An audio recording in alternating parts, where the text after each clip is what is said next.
En toe kom God. En toe kom God. En toe kom God. Van Genesis tot Openbaring.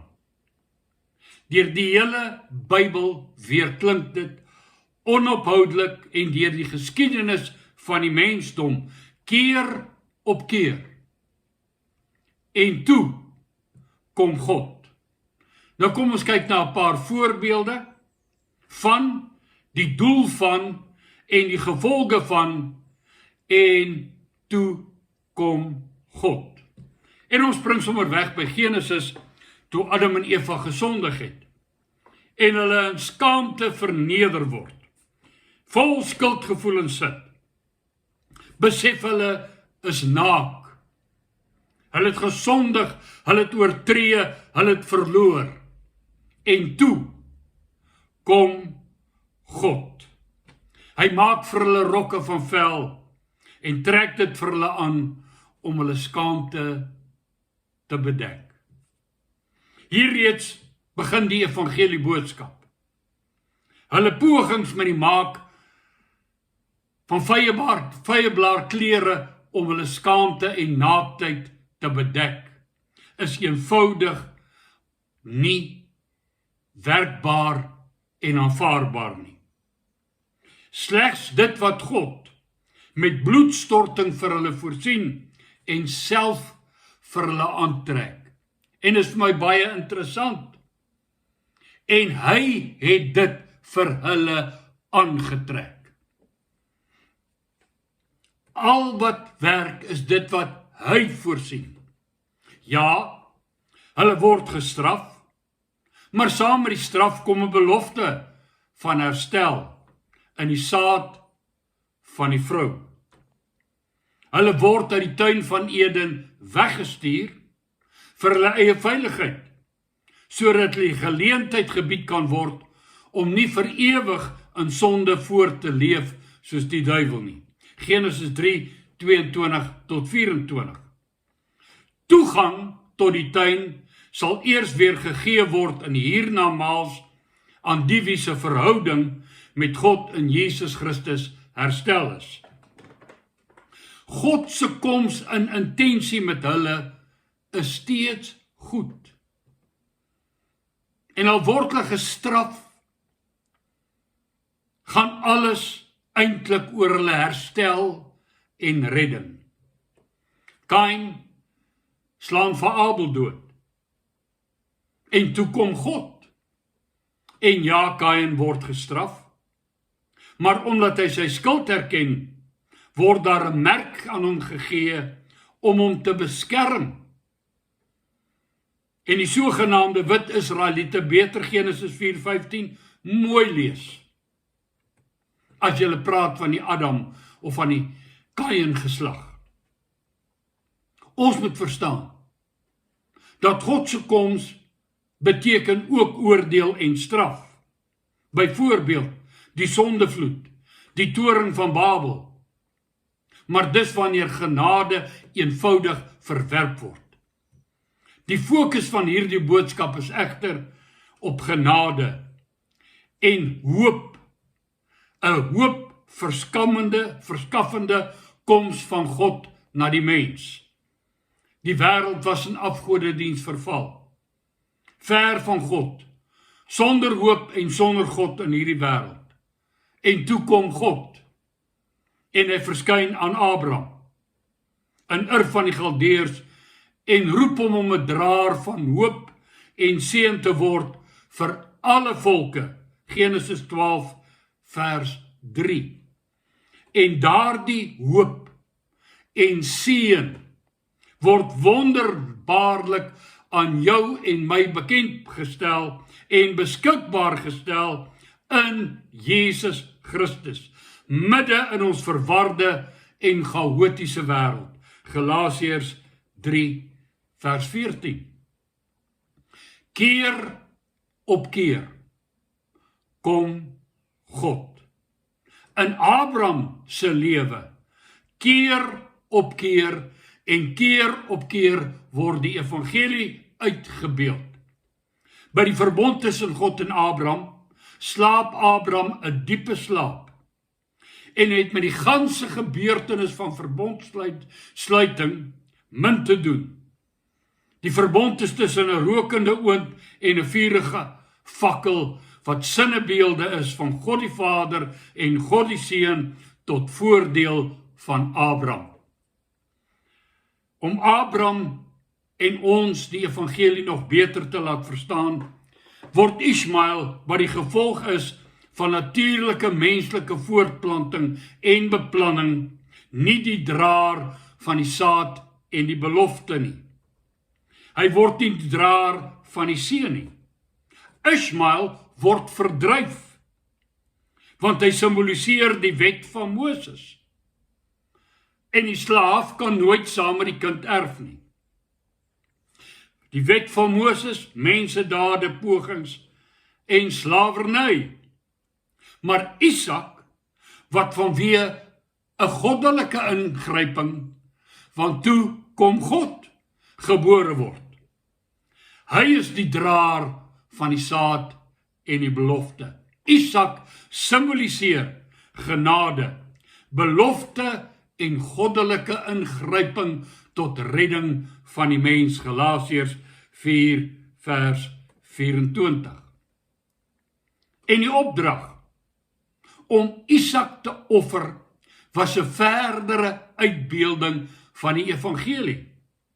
Toe Abraham Isak op die altaar wou slag en hy die mes lig, en toe kom God en hy sê, in hierdie storie sal jou offers geen rol speel nie. Ek sal self die offer voorsien, en daar met sy horings in 'n bos vasgehak staan 'n ram, wat dan aan God geoffer word, en die spreekwoord kom tot stand.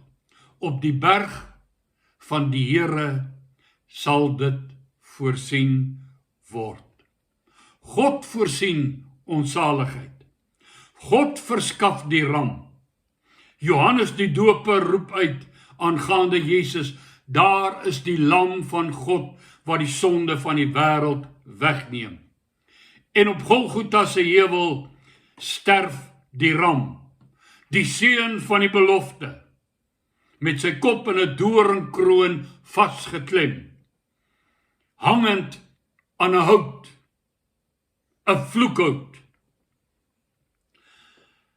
As voorsiening wat deur God gegee word om ons naakheid te bedek en te verberg, om ons sonde te dra, ons skuld te betaal, ons verlossing uit die slawerny van sonde te bewerk, om ons verhouding met God te herstel, en die godsdaad van wedergeboorte deur die Heilige Gees vir ons moontlik te maak, sodat ons soos Isak kan wees, bonatuurlik gebore en so kinders van God, heilig en skoon. Isak is die resultaat van en toe kom God. Wedergeboorte is die resultaat van en toe kom God. Ons gaan aangaan en aangaan. Israel in slawerny in Egipte, en toe kom God. Israel en die Midianiete, en toe kom God. En die bangbroek Gideon verlos die volk. En die eer behoort aan die Here, nie die massa Israeliete nie. Toe kom God. En met 'n duidelike boodskap van God af, nie deur krag of deur geweld, maar deur my Gees se ingrype. Jefta, die seun van 'n hoer, weggejaag deur sy pa se broers, bevriend met 'n klomp ligsinnige mense, en toe kom God. En Jefta verdryf die Ammoniete, en weer die boodskap, nie jou afkoms, jou status, jou sosiale stand nie, maar deur God se voorsiening en ingryping. En Israel word getuister deur die Filistyne, en toe kom God. En sy gees word vaardig op Samson. En toe sondig Samson, en hy verloor sy sig en krag. En toe hy roep na God, in sy slawerny, nog net hierdie een keer, Here. En toe kom God, sy ingrype deur sy gees. En weer is dit duidelik, dit was nie Samson se spiere nie, maar God se ingrype deur sy gees. So kan ons aangaan saam met die Hebreërskrywer in Hebreërs 11. Maar soos hy sê, die tyd ontbreek ons om na almal te kyk. Maar laat ons kom by, en toe kom God. In Johannes se evangelie, hoofstuk 1, vers 1 tot 18. Toe kom woon hy onder ons, sê Johannes. Hy bring genade en waarheid in teenstelling met die wet van Moses wat gaan oor jou. Wat jy kan doen, wat jy kan hou. Vers 17 van Johannes 1. En saam met hom, wat kom geleentheid om genade op genade te ontvang uit sy volheid, vers 16. Meer nog, saam met hom kom bemagtiging om 'n kind van God te word, deur hom aan te neem en in hom te glo, vers 12, en om soos Isak te word as 'n kind van God, deur wedergeboorte uit God wat los staan van die bloed van 'n man, wat beteken geslagsregister en agtergrond, die wil van die vlees, natuurlike voortplanting, of vir die wil van 'n man, 'n menslike daad of keuse, maar 'n geboorte of dan 'n wedergeboorte wat 'n godsdaad is, wanneer jy Jesus Christus aanneem as jou verlosser, voor hom buig en hom aanroep vir sy godsdaad in jou lewe.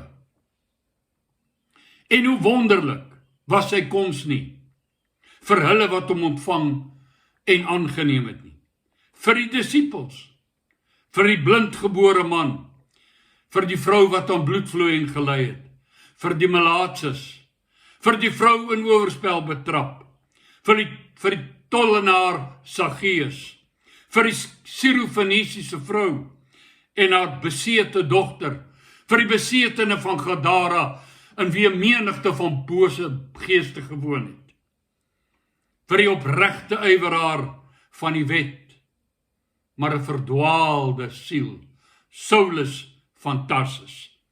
Almal van hulle kon nadat hulle hom ontvang het, sing, He touched me, and oh, the joy that floods my soul.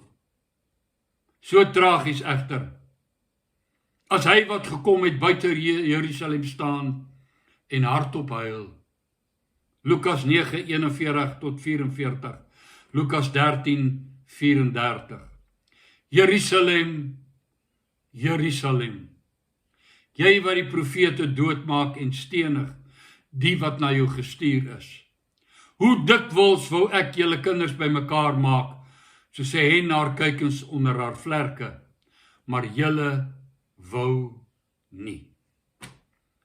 Wat hulle doen, of dan eerder nie doen nie, is hulle merk nie die gunstige tyd, waarin God hulle besoek op nie.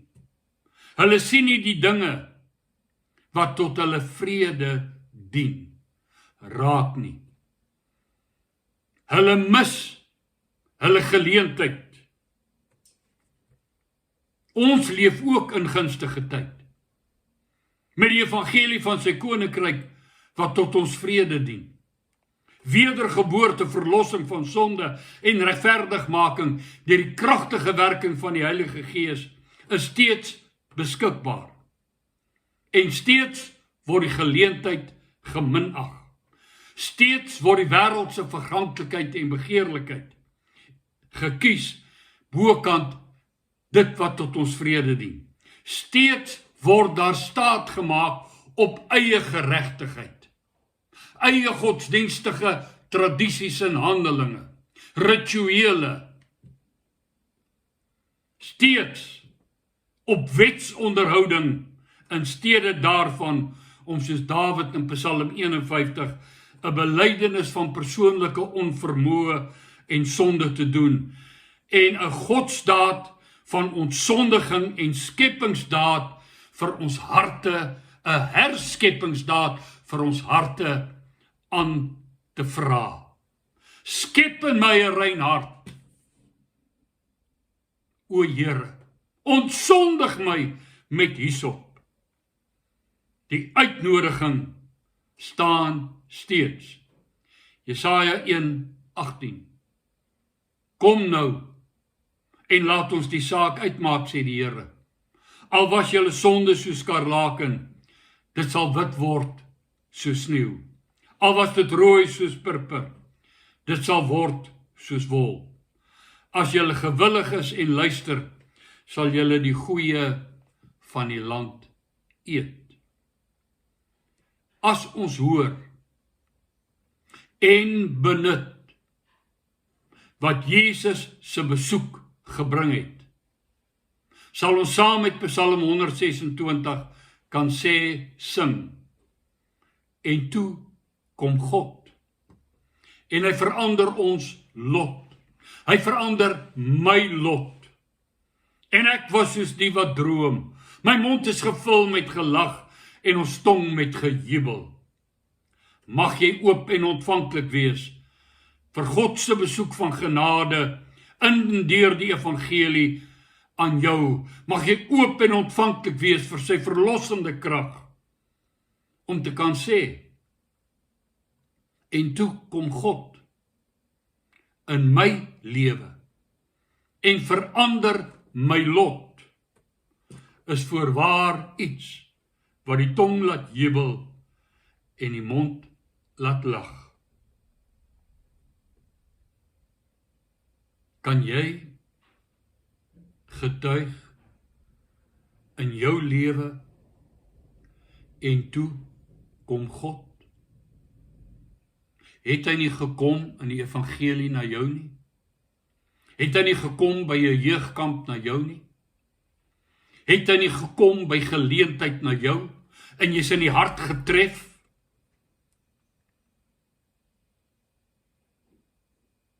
Die vraag, het jy hom toegelaat om jou lot te verander? Het jy goeie grond geword? Of vir die sorge van die lewe en die verleiding van die vlees dit by jou kom wegsteel? Of wat jy jou hart verhard en het die bose die saad uit jou hart uit weggepluk? Die saad wat jou wedergeboorte kon gee. Steeds staan hy by die deur en hy klop. As iemand my stem hoor, my deur oopmaak, sal ek kom en met hom maaltyd hou en hy met my. En toe kom God. Dankie, Here God, dat u kom, dat u kom soek, dit wat verlore is om het te red. O goedheid Gods, hier nooit vol prese.